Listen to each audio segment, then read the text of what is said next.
الحمد لله رب العالمين وصلى الله وسلم وبارك على نبينا محمد وعلى آله وصحبه أجمعين أما بعد. On continue la lecture et la traduction du livre Qasas al-Anbiya du Cheikh Abdurrahman ibn Nasir al-Sa'di rahimahullah ta'ala. Durant le cours dernier, on avait entamé l'histoire du prophète d'Allah Ibrahim alayhi salam.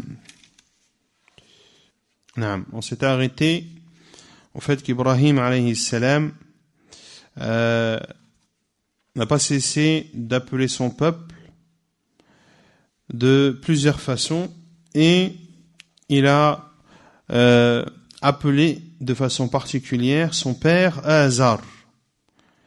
Ibrahim alayhi salam l'a appelé de plusieurs façons et on s'est arrêté à ce moment-là. Et c'est كذلك Ahmed. خير إن شاء الله. ثم قال المؤلف رحمه الله فمن جملة مقالاته لأبيه أي من جملة مقالات إبراهيم لأبيه إذ قال لأبيه يا أبت لم تعبد ما لا يسمع ولا يبصر ولا يغني عنك شيئا يا أبت إني قد جاءني من العلم ما لم يأتك فاتبعني أهدك صراطا سويا انظر إلى حسن هذا الخطاب الجاذب للقلوب لم يقل لأبيه إنك جاهل لئلا ينفر من الكلام الخشن بل قال له هذا القول يا أبت إني قد جاءني من العلم ما لم يأتك فاتبعني أهدك صراطا سويا يا أبت لا تعبد الشيطان إن الشيطان كان للرحمن عصيا يا أبت إني أخاف أن يمسك عذاب من الرحمن فتكون للشيطان وليا فانتقل بدعوته من أسلوب لآخر لعله ينجع فيه أو يفيد ولكنه مع ذلك قال له أبوه أراغب أنت عن آلهتي يا إبراهيم لئن لم تنته لأرجمنك واهجرني مليا هذا وإبراهيم لم يغضب ولم يقابل أباه ببعض ما قال بل قابل هذه الإساءة الكبرى بالإحسان فقال سلام عليك أي لا أتكلم معك إلا بكلام طيب لا غلظة فيه ولا خشونة ومع ذلك فلست بآيس من هدايتك سأستغفر لك ربي إنه كان بي حفيا أي برا رحيما قد عودني لطفه وأجراني على عوائده الجميلة ولم يزل لدعائي مجيبا. Donc Ibrahim alayhi salam a appelé son père de façon particulière.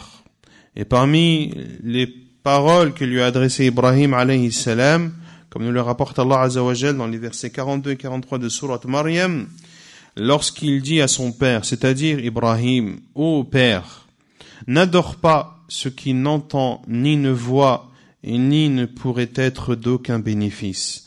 Ô père, il m'est parvenu une science que tu n'as pas. Suis-moi, je te guiderai sur un chemin droit. Regardez la beauté des paroles que Ibrahim alayhi salam a adressées à son père. Des paroles qui attirent le cœur. Il n'a pas dit à son père, tu es ignorant. Pour que son père ne se sauve pas et ne s'enfuit pas de ces paroles dures et mauvaises qui auraient été dites.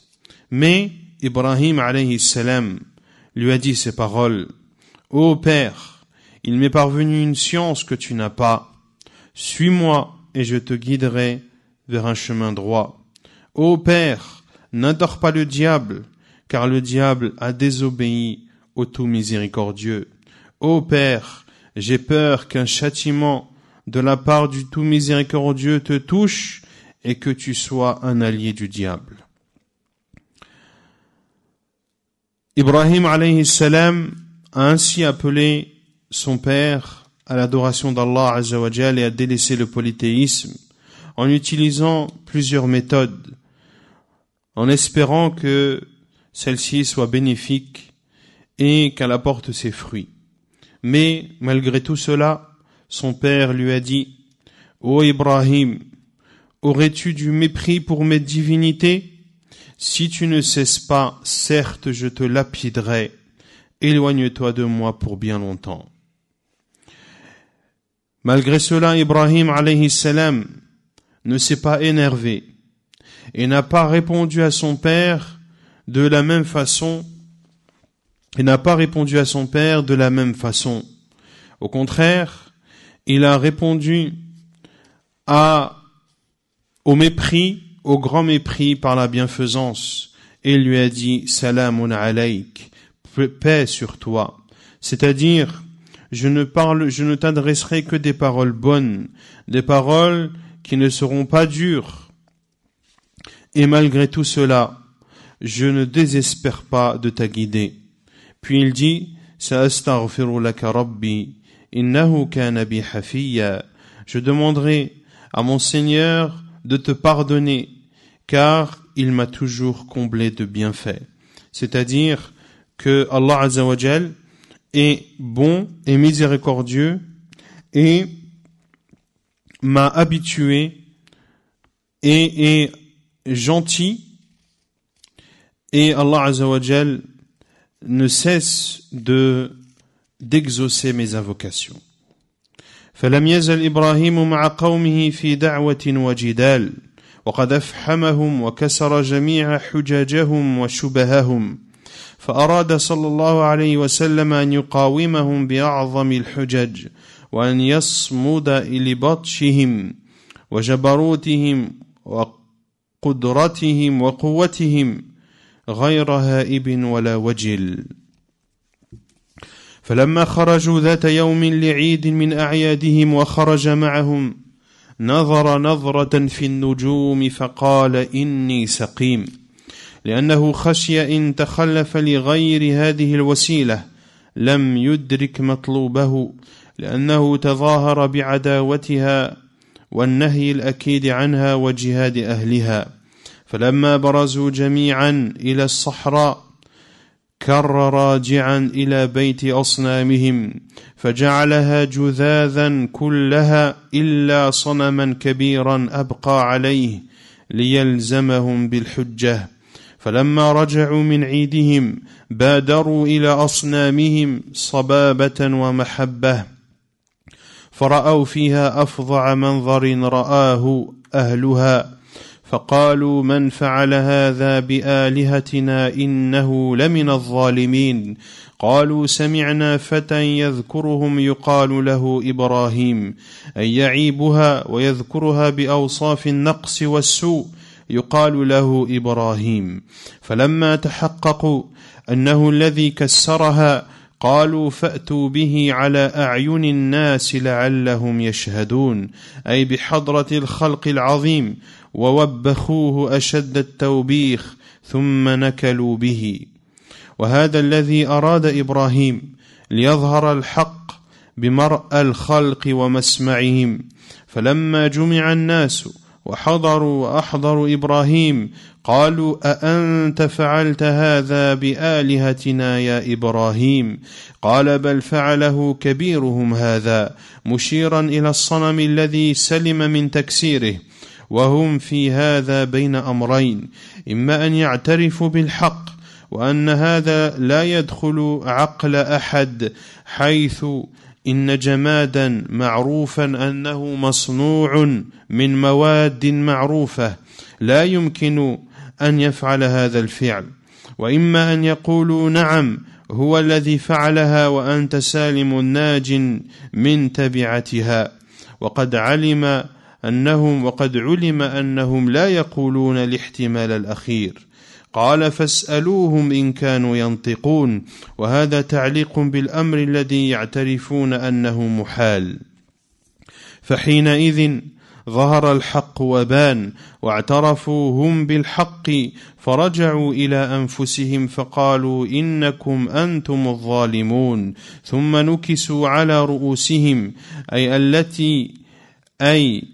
التي لا يمكن مكابرتها، ولكن ما أسرع ما عادت عليهم عقائدهم الباطلة التي ترسخت في قلوبهم وصارت صفات ملازمة إن وجد ما ينافيها فإنه عارض يعرض ثم يزول ثم نكسوا على رؤوسهم لقد علمت ما هؤلاء ينطقون.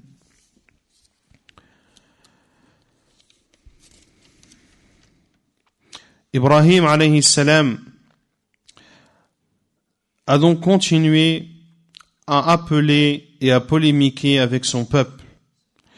Il a été convaincant dans les preuves et dans ses arguments et a brisé l'ensemble de leurs ambiguïtés et de leurs preuves faibles. Ibrahim alayhi salam a voulu les affronter par la plus grande des preuves et les contrer leur tyrannie, leur force et leur puissance sans avoir peur alayhi salam. Lorsqu'ils sont sortis, c'est-à-dire son peuple, un jour de fête. Yawmun li'idin min a'yadihim. Ils sont sortis lors d'un jour de fête, parmi leurs fêtes. Et Ibrahim est sorti avec eux. Il a alors regardé une étoile et a dit « Je suis malade ». Car il avait peur que si il s'absentait, autre que pour cette raison, qu'il ne puisse atteindre ce qu'il voulait. Car Ibrahim alayhi salam était connu pour son animosité envers les idoles, envers les statues, contre son interdiction formelle de les adorer et son combat également contre ceux qui les adorent. Lorsqu'ils se sont tous réunis dans le désert, Ibrahim a fait alors marche arrière et s'est rendu dans la maison de leurs statues et les a réduits en débris, toutes sauf la plus grande d'entre elles. Il l'a laissée afin qu'elle soit une preuve. Lorsqu'ils sont retournés de leur fête, ils se sont empressés vers leur statue qu'ils vénéraient et qu'ils aimaient. Ils ont alors vu la pire des choses que les adorateurs de statues ont vues. Et ils ont dit, qui a fait cela à nos divinités, c'est certes un injuste. Ils ont dit, nous avons entendu un jeune homme médire d'elle. Il est appelé Ibrahim. C'est-à-dire qu'il parle en mal de ces statues et les décrit par des caractéristiques rabaissantes et mauvaises, qui est appelé Ibrahim. Et lorsqu'ils se sont rendus compte, et lorsqu'ils ont vérifié que c'était bien lui qui les avait brisés, ils ont dit, amenez-le sous les yeux des gens afin qu'ils puissent témoigner. C'est-à-dire en présence de nombreuses personnes, et ils ont parlé en mal sur lui. Et c'est ce que Ibrahim alayhi salam voulait. Il voulait que la vérité apparaisse aux yeux et à l'ouïe des créatures. Lorsque les gens ont été réunis, et lorsqu'ils se sont présentés, et lorsque Ibrahim a été présenté également, ils ont dit, comme l'a dit Allah Azza wa Jal dans les versets 62 et 63 de Surat Al-Anbiya, les prophètes, est-ce toi qui as fait cela à nos divinités, ô Ibrahim? Il a répondu, c'est la plus grande d'entre elles qui l'a fait. En faisant un signe vers la grande statue qui a été épargnée de la cassure. Et dans cette situation, où le peuple d'Ibrahim était donc entre deux situations. Soit ils admettaient la vérité, à savoir qu'il ne peut être conçu, ou la raison ne peut concevoir qu'une chose inerte qui a été construite et façonnée de plusieurs matières. Il n'est pas possible que cette chose inerte ait pu faire ce geste. C'est la première possibilité. Ou soit ils disent oui, c'est cette grande statue qui l'a faite et tu es donc sauvé de toute conséquence fâcheuse. Et il est connu qu'ils ne pourront dire la deuxième éventualité. Ibrahim a dit alayhi salam, comme le dit Allah Azza wa Jalla dans le verset 25 de Surat Al-Anbiya, فَاسْأَلُوهُمْ إِنْ كَانُوا يَنْطِقُونَ. Demandez-leur donc si elles peuvent parler. Et ceci est une chose qui est connue comme étant impossible. À ce moment, la vérité est apparue. Et ils ont avoué la vérité. Et ils ont dit, Innakum antum adh-dhalimun. C'est vous qui êtes les injustes. Puis, ils firent volte-face. C'est-à-dire que leur reconnaissance de la nullité de leur divinité n'a eu lieu que pendant un court instant. Lorsque la preuve est arrivée, au moment où la preuve est arrivée et qu'il n'était pas possible de la rejeter. Mais leur mauvaise croyance est très vite revenue, une croyance qui est ancrée dans leur cœur et qui est une caractéristique qui les caractérise. Puis, comme l'a dit Allah Azza wa Jal, ثُمَّ نُكِسُوا عَلَى رُؤُوسِهِمْ. Tu sais bien, puis ils firent volte-face, puis ils ont dit, لَقَدْ عَلِمْتَ مَا هَؤُلَاءِ يَنْطِقُونَ. Tu sais bien que celle-ci ne parle pas. فَحِينَئِذٍ وَبَّخَهُمْ بَعْدَ إِقَامَةِ الْحُجَّةِ التي اعترف بها الخصوم على رؤوس الأشهاد فقال لهم قال أفتعبدون من دون الله ما لا ينفعكم شيئا ولا يضركم أف لكم ولما تعبدون من دون الله أفلا تعقلون فلو كان لكم عقول صحيحة لم تقيموا على عبادة ما لا ينفع ولا يضر ولا يدفع عن نفسه من يريده بسوء فلما أعيتهم المقاومة بالبراهين والحجج عدلوا إلى استعمال قوتهم وبطشهم وجبروتهم في عقوبة إبراهيم فقالوا حرقوه وانصروا آلهتكم إن كنتم فاعلين فأوقدوا نارا عظيمة جدا فألقوه بها فقال وهو في تلك الحال حسبي الله ونعم الوكيل فقال الله للنار يا نار كوني بردا وسلاما على إبراهيم فلم تضره بشيء أما قول إبراهيم حسبي الله ونعم الوكيل فعن ابن عباس رضي الله عنهما قال حسبنا الله ونعم الوكيل قالها إبراهيم حين ألقي في النار وقالها محمد حين قيل له إن الناس قد جمعوا لكم فاخشوهم فزادهم إيمانا وقالوا حسبنا الله ونعم الوكيل.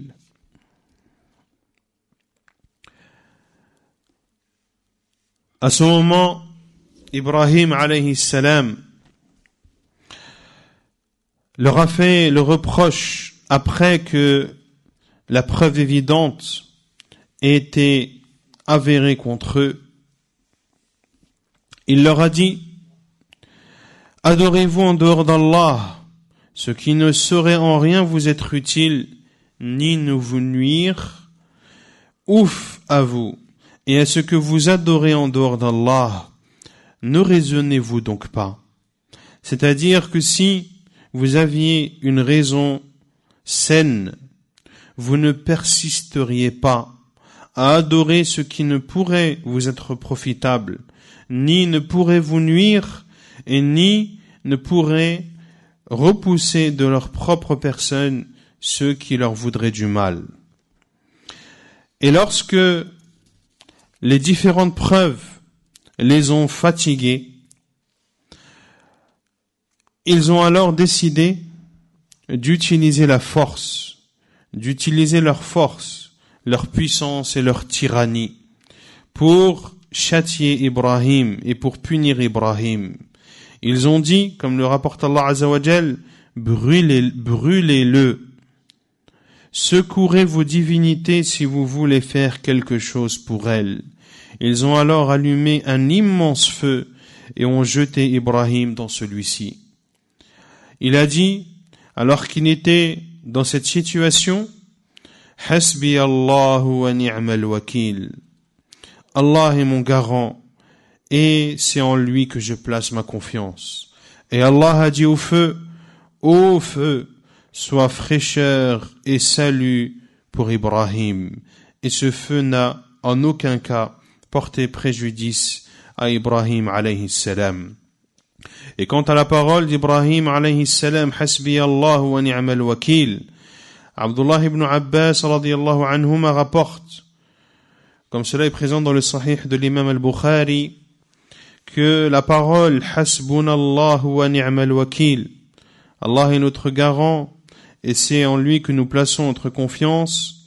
Cette parole, Ibrahim l'a dite lorsqu'il a été jeté dans le feu, et Muhammad l'a dite lorsqu'il lui a été dit Inna an-nasa qad jama'u lakum fakhshawhum, les gens se sont réunis contre vous, craignez-les. Cela a fait augmenter leur foi et ils ont dit Hasbunallahu wa ni'mal wakil, Allah est notre garant et c'est en lui que nous plaçons notre confiance. Quand est-ce que le prophète sallallahu alayhi wa sallam a dit cette parole? Inna an-nasa qad jama'u lakum fakhshawhum fazadahum imana. Qui c'est?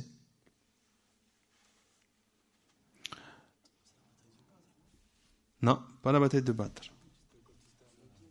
C'est la bataille de Uhud. Alors de la bataille de Uhud qui s'est soldée par l'échec des musulmans. 70 parmi les compagnons radiyallahu anhum ont été tués et beaucoup étaient blessés. Et lorsque le prophète sallallahu alayhi wa sallam est revenu en direction de Médine, des gens ont dit Inna an-nasa qad jama'u lakum, les gens se sont réunis pour vous attaquer. Fakhshawhum, craignez-les. Ceci après la bataille de Uhud. Beaucoup de compagnons étaient blessés. Et lorsque cela leur a été dit, qu'est-ce qu'ils ont fait? Ils sont retournés pour combattre. Comme l'a dit Allah Azza wa Jal, fazadahum imana. Cela a fait en sorte que leur foi ait augmenté. Et ils ont dit Hasbunallahu wa ni'mal wakil. Allah est notre garant et c'est vers lui et c'est en lui que nous plaçons notre confiance.